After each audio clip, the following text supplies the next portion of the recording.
Rydell crosswalked carefully across the rocky plains of Erythra 7. The wind cut like a knife, carrying dust that scratched at his helmet and settled in his clothes. The planet was abandoned, far from the colonies, far from any help. Survey drones had detected strange energy readings here, and Rydell, a skilled engineer, had been sent to investigate. Alone. The Coalition had given him a clear warning: do not approach the dragons. Do not touch their young. Do not risk your life for curiosity. Every officer in the station had repeated the rule. Dragons are not pets, they said. They are weapons left behind by a forgotten race. You touch one, you die. Rydell had nodded politely as if he understood, but curiosity gnawed at him. He had spent his life studying dangerous creatures, learning their patterns and behavior. He had seen predators and survived. Maybe he thought dragons would be no different.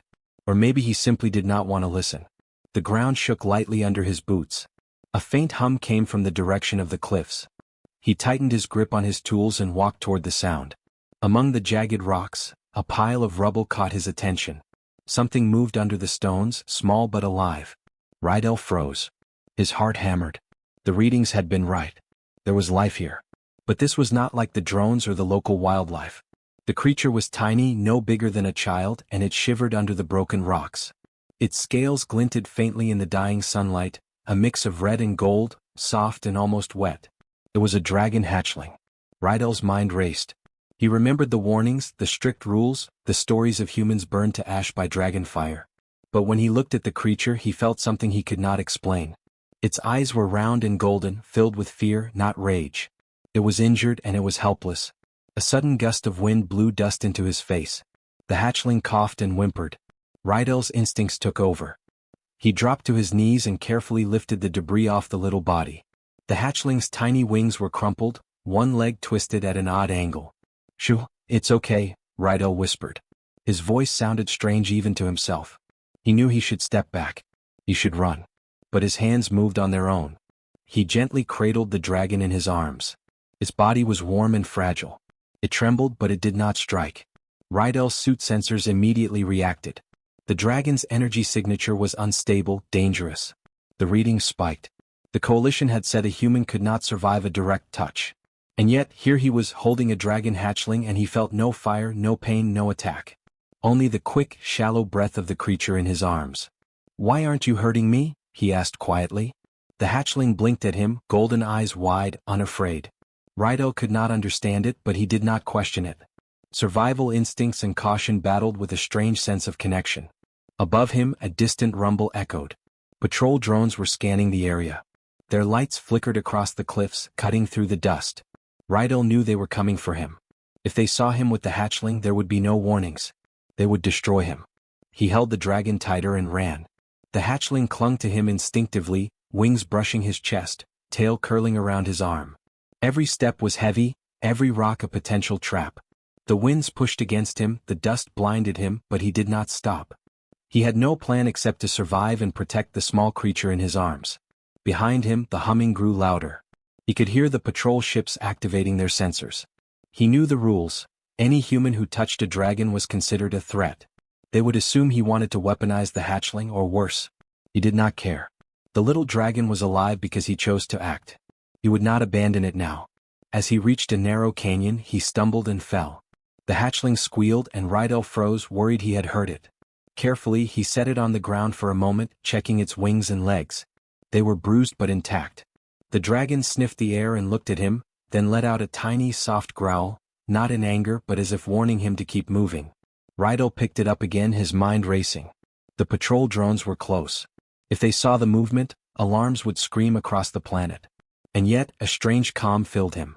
He realized something he had not expected. The hatchling trusted him. It had chosen him.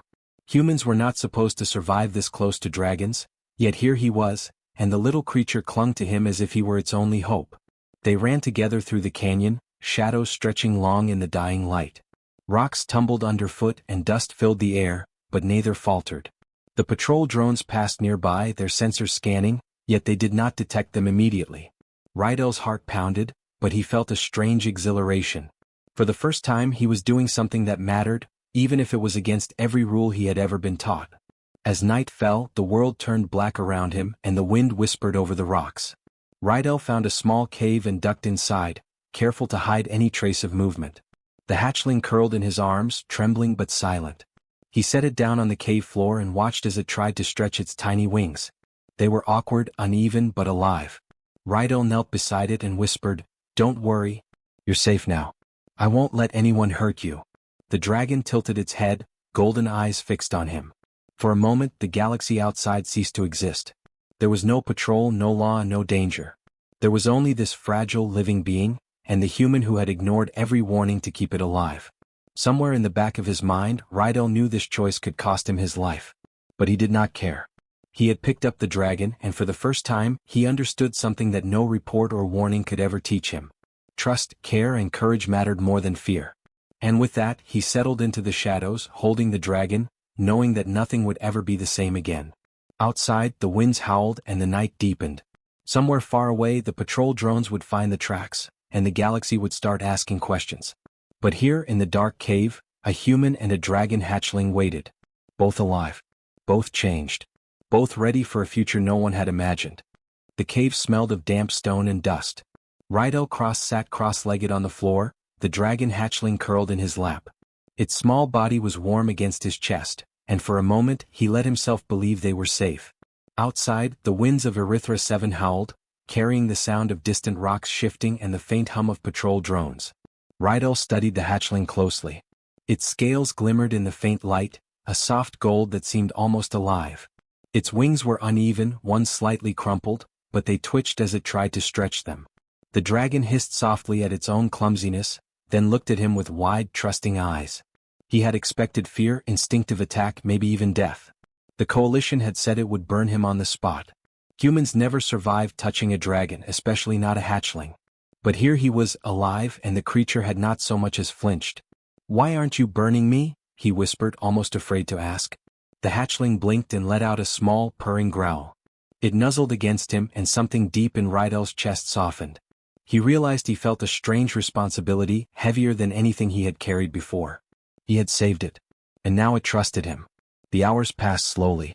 Rydell fed the hatchling small rations from his pack. He used water from his filtered supplies, carefully dripping it into the dragon's mouth. Its tiny tongue flicked at the water, and it drank quickly, eager and hungry. Every time it moved, Rydell's heart leapt. One wrong movement, one accident, could end this fragile life, and perhaps his own. As night deepened, he thought about the warnings he had ignored. Do not touch the dragons. Do not pick up the hatchlings. The words seemed foolish now. The dragon was alive and he was alive, and for some reason the rules did not matter here. His hands were steady, his instincts precise, and the creature did not burn him. By the second day, Rydell realized something incredible. The hatchling responded to him. When he whispered, it calmed.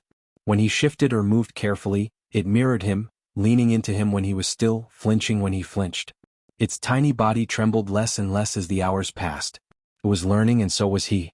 Rydell knew he could not stay in the cave forever. Patrols would sweep the area, drones would scan every rock and canyon. If they found him, they would assume the worst. They would see a human in contact with a dragon and label him a threat. But he could not abandon the hatchling. The thought of leaving it alone, broken and defenseless, was impossible. He needed a plan. He began to explore the cave carefully, finding a small spring that bubbled from the stone. The water was cold but clean. He guided the hatchling to drink, supporting its legs as it tried to step forward. Its claws dug lightly into his palms, leaving small scratches, but he barely noticed. For the first time, fear did not dominate him. It was replaced with determination. By the third day he noticed something else. The hatchling's energy was strange, almost intelligent. Its body glowed faintly under the dim cave light, pulsing like a heartbeat in rhythm with his own. When he moved too quickly, it bristled. When he reached out slowly, it leaned toward him. Rydell felt a connection he could not explain. He had always been skilled at reading dangerous creatures, but this was different. This was trust. Rydell spoke to it often, though he doubted it understood words. He told it about the galaxy, about humans, about the mistakes people made out of fear. The hatchling listened.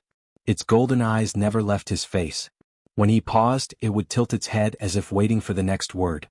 Days passed and the bond strengthened. The hatchling, which he named Ashwake, grew stronger. Its wings stretched slowly, muscles forming under the delicate scales. Rydell practiced careful movements, helping it balance, showing it how to shift weight without hurting itself. Every time it stumbled, he steadied it. Every time it tried to breathe fire in panic, he calmed it.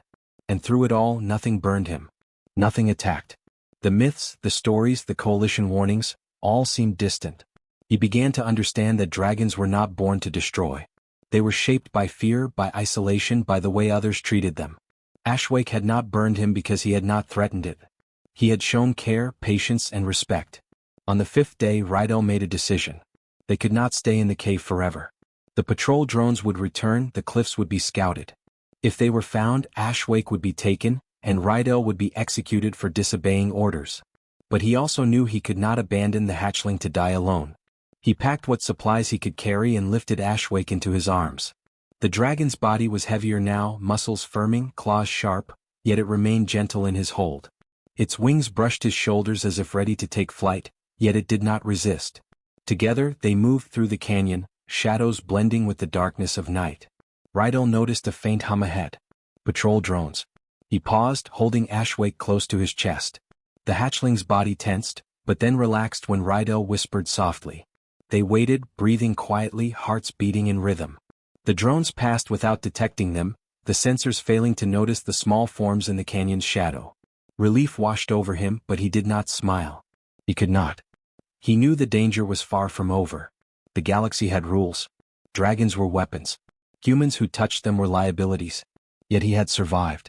And more than survival, he had something far more remarkable. A living bond with a creature no one else dared approach. By dawn, they reached a narrow ridge overlooking the rocky plains. The sun was rising, casting golden light across the stones. Ashwake looked out, wings trembling slightly. Rydell set it down gently, letting it take tentative steps. Its small claws clicked against the rock. It turned to him, golden eyes bright and trusting. "You're alive," he said quietly. "And so am I. We made it." Ashwake let out a soft chirp, almost like a laugh, and nudged him gently. Rydell felt something he had never expected. Hope. The galaxy had warned him. The stories had told him to stay away. Every rule had screamed that he would burn, die, or fail. But he had not. He had chosen to protect, to trust, to care. And in return he had found something extraordinary. Rydell lifted Ashwake into his arms once more. Together they looked out over the plains. Somewhere far away the drones would return. The coalition would begin asking questions. But for now they had survived. For now, the human who was not burned and the dragon who had trusted him could take their first steps into a future no one had imagined. And Rydell knew deep down that nothing would ever be the same again. Rydell Cross and Ashwake moved slowly through the rocky plains of Erythra 7. The hatchling had grown stronger, its small wings fluttering with more confidence, and its golden eyes now held a quiet curiosity about the world. Rydell watched it closely. Every movement, every twitch was a signal. Ashwake was learning and so was he. The galaxy was vast, but somehow, the presence of one human had awakened something that had been sleeping for centuries. Dragons, long thought to be solitary and dangerous, began to stir in places far from the frontier. Sensors that Rydell had once studied now lit up faintly in the distance.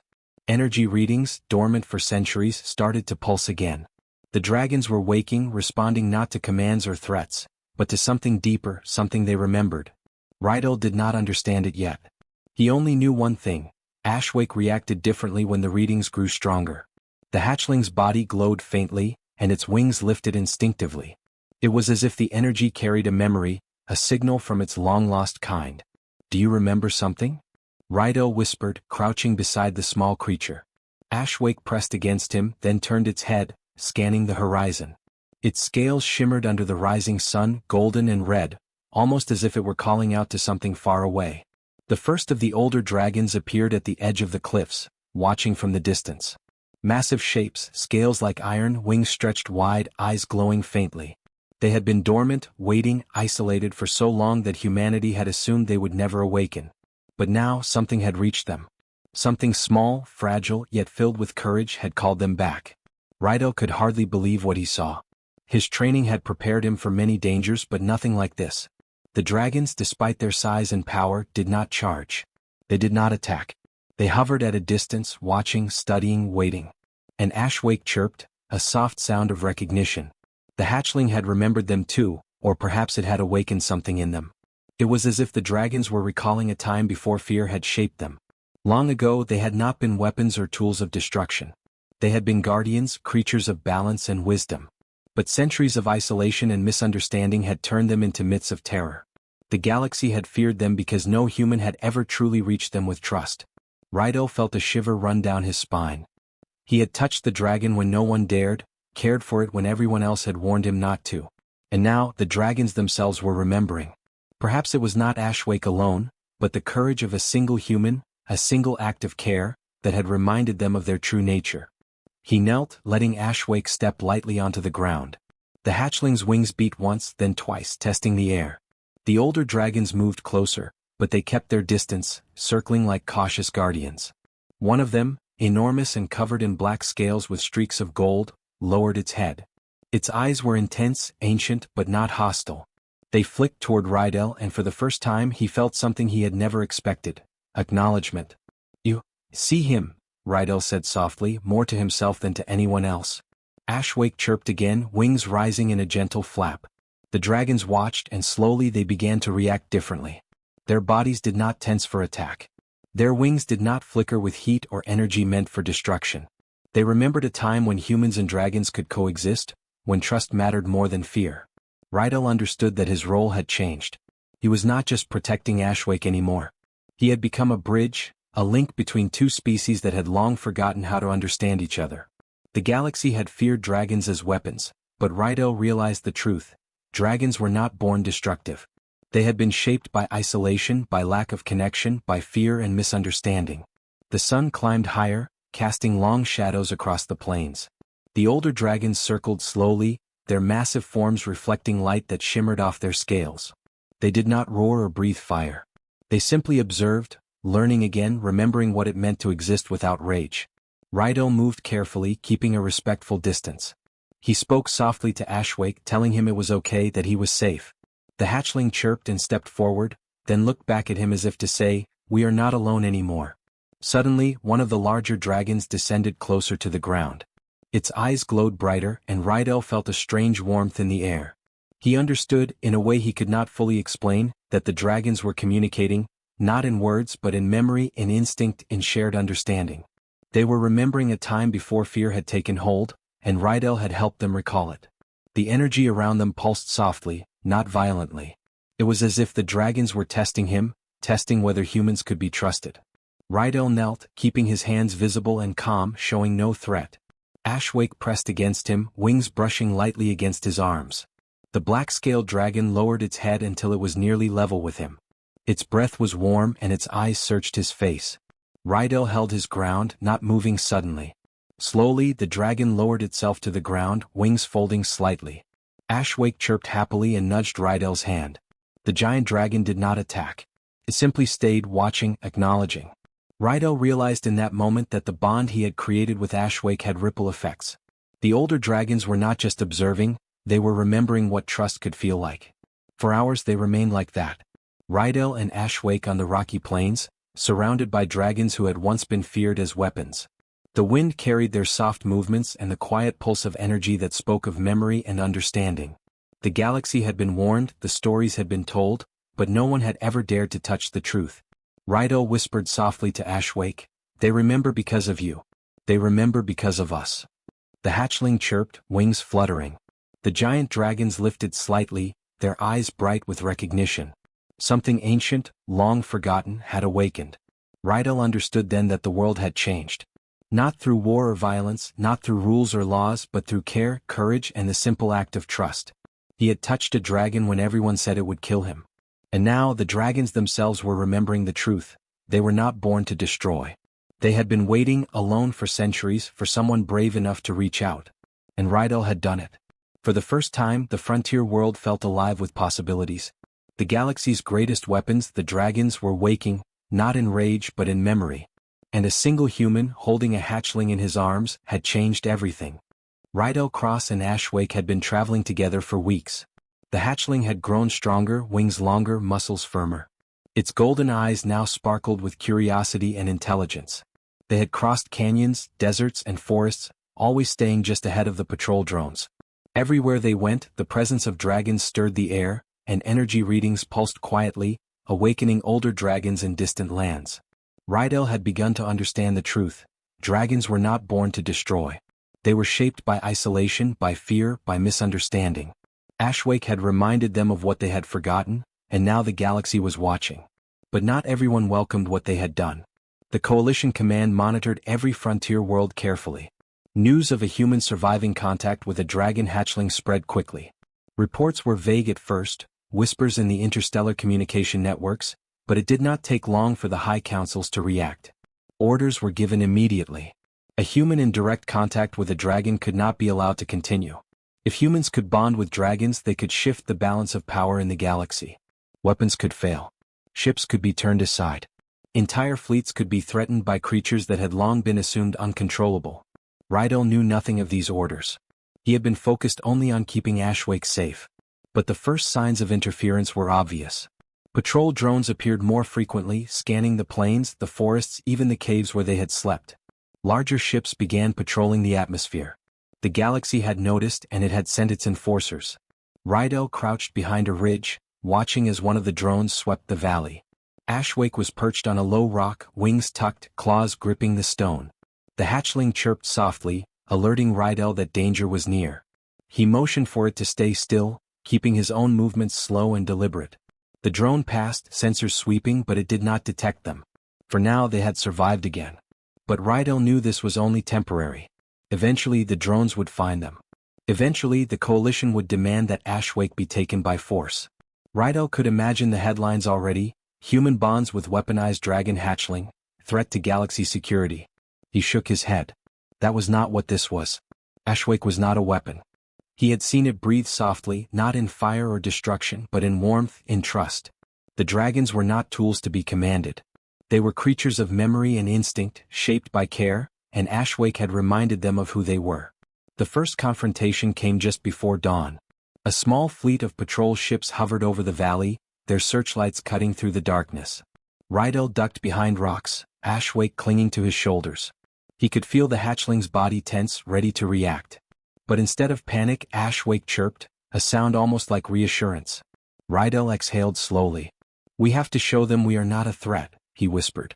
He did not know if the patrols could understand words, but he felt certain that intention mattered. He stepped slowly into the open, hands raised, keeping Ashwake steady in his arms. The drones focused on them, scanning the energy signals of the dragons.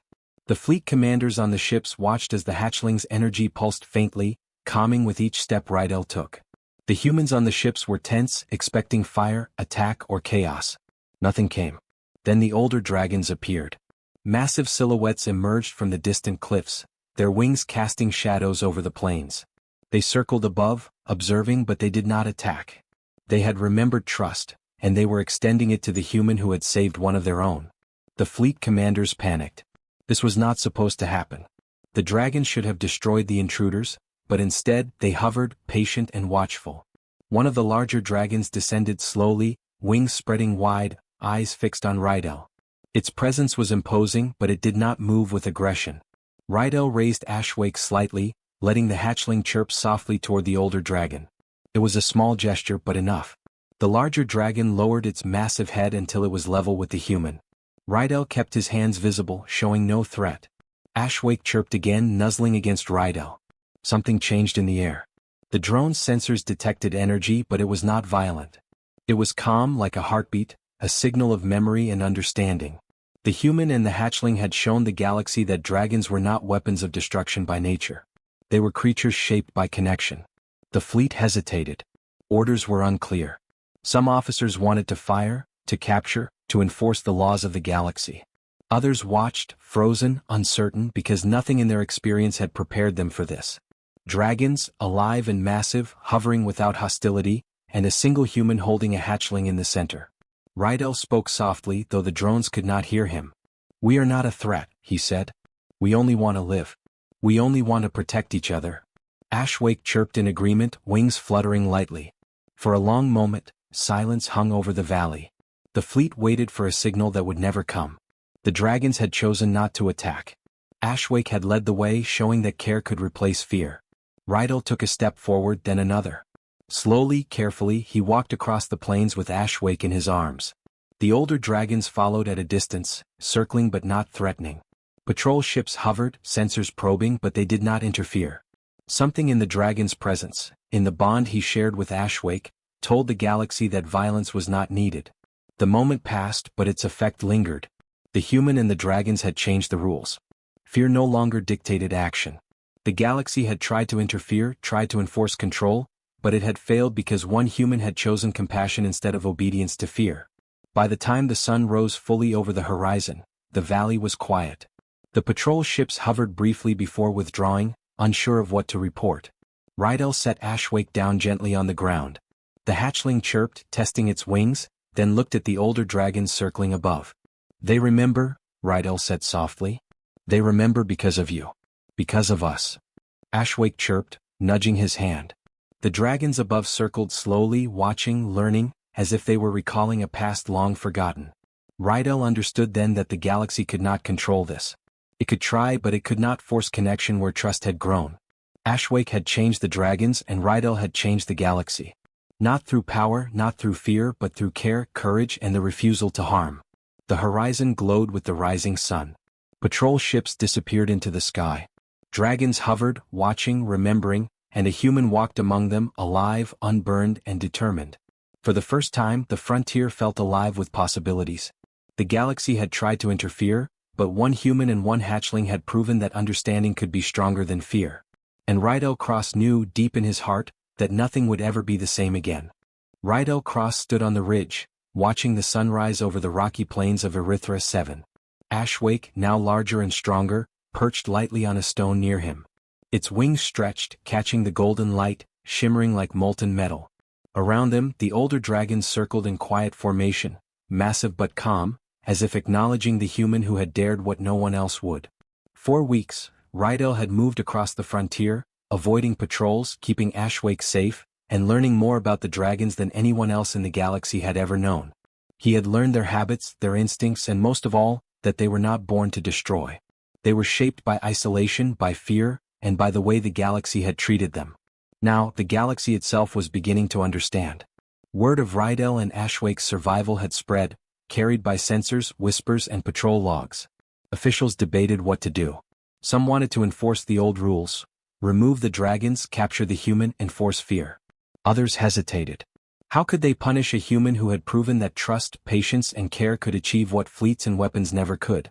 Rydell did not know the debates were happening. He did not care. He was focused on the dragons, on Ashwake, and on the quiet moment of understanding that hung over the ridge. He had learned that the galaxy had never warned humans about the dragons properly. The warnings had been incomplete, filled with fear, exaggeration, and rules without explanation. Humans had been told, do not touch them. Do not approach. Do not survive. But no one had said that dragons could respond to care, that they could trust, that they could remember who they were before fear had ruled their lives. Rydell knelt beside Ashwake and ran his hand lightly over its scales. The hatchling purred softly, wings twitching in contentment. It had grown since the first day he had found it, but it had not become a weapon. It had become a companion, a friend, and a bridge between species. The older dragons descended slowly, forming a wide circle around him. Their eyes, ancient and glowing, focused on Rydell. He felt no threat in them, only awareness. The largest of the dragons, black with gold streaks, lowered its head until it was level with the human. Its nostrils flared slightly, releasing a warm breath that carried no fire, only a quiet acknowledgement. Rydell understood what it meant. The dragons had remembered their past, before isolation and fear had shaped them. They had remembered that they were guardians, not weapons. And he, a single human who had dared to care when told not to, had reminded them. He stood slowly, keeping his hands visible. "You don't need to be afraid," he said softly. Ashwake chirped and nudged his hand, wings fluttering. The older dragons watched, then shifted slightly, moving closer as if offering protection instead of threat. The valley below was quiet, but the galaxy would not remain silent for long. Patrols would return, ships would arrive, and officials would demand answers. They would try to enforce control. But Rydell knew something that no fleet or weapon could change. Trust could not be forced, and understanding could not be taken by power. It had to be earned just as he had earned it with Ashwake. He remembered the warnings he had been given. Do not touch the dragons. Those words had been meant to protect him, but they had also hidden the truth. Humanity had never been told that dragons could feel, could remember, could trust. They had been warned only of danger, not of the possibility of connection. Rydell smiled faintly. The galaxy had failed to warn them properly, but he had acted anyway. And that act had changed everything. The dragons were no longer isolated. They were no longer misunderstood. They were awake, aware, and beginning to remember who they had once been. Ashwake chirped again and flapped its wings, testing the air. Rydell followed its gaze and saw the older dragons lift higher, wings stretching, scales glinting in the sunlight. They moved with grace and calm, a silent display of freedom and power but not violence. The galaxy had expected destruction, but instead, it witnessed trust. For the first time, Rydell felt the weight of what he had accomplished. It was not about weapons, technology, or rules. It was about understanding. About the courage to act when fear dictated inaction.